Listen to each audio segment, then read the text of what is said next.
Brilliance Audio. Heir of Uncertain Magic by Charlie N. Holmberg. Performed by Amanda Lee Cobb and Graham Halstead. The dog stared at the paper card and tilted his head to the side. Merritt sighed. "Did you say something? Because I didn't hear it." His communion spell was a mess. Sometimes it went off on its own, and sometimes the signal got lost when he actually needed to use it. Or was it two communion spells? Were there separate spells for plants and animals? Or perhaps even a particular one for reeds and then another for, say, conifers? Either way, it was utterly maddening. And yet not quite maddening enough to motivate him to seek help from the one person who should be able to give it. The letter he'd written to Nelson Sutcliffe still sat crinkled on the back right corner of his desk. "Oh?" The dog wagged its tail, and again Merritt wondered how much of the mutt had integrated itself with Owain, or if Owain simply embraced his identity as a terrier. "Close. Q." He set the card down and picked up another. "How about this?" Owain's attention strayed to the office window. Its mullion was a wood so bright it looked almost yellow, which dropped down into a curving and curling apron Merritt doubted had been part of the original structure. Most likely it had been a fanciful change wrought by a certain boy wizard, especially given that this window did not match any of the others in the house. None of the windows matched, actually.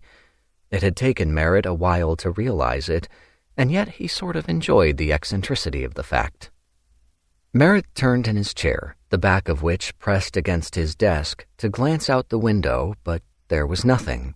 Likely Owain had heard a Whimbrel or something of the sort, which was fine, so long as Merritt wasn't also hearing a Whimbrel or something of the sort. "This one?" Merritt tried again. Owain's ears drooped. "This is boring." "Do you want to read or not?" The terrier sighed in a very human-like way. "Let's take a break and work on magic." Merritt cringed. "We've barely been at letters for 10 minutes. The dog whined. Merritt set the cards aside and reached forward to scratch Owain's ears. Just like every other dog, possessed or not, Owain enjoyed this. Or perhaps he simply enjoyed being touched, a sensation he couldn't truly experience while stuck in the walls of this house. On the floor behind him was a large alphabet chart Hulda had made, which had gone mostly unused. The idea was that if Owain could learn to read, he would be able to spell out things he needed when Merritt wasn't around, or when Merritt preferred to keep his vocal abilities intact. "I can't communion every minute of every day. You need to learn to use that chart." Truly, Owain fascinated him.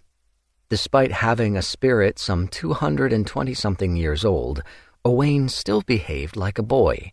He died at the age of 12, and 12 was the age engraved into his heart.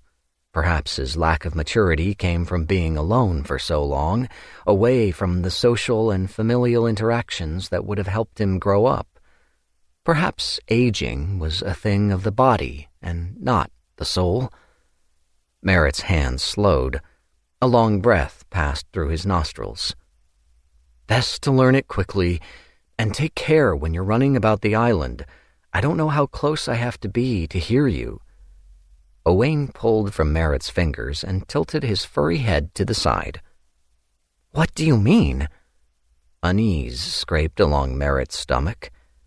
"Just take care."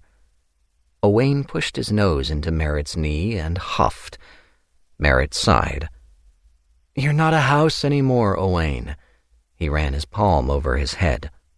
"Dogs don't live as long as people do, so you have to decide what you want to do with the time you have left."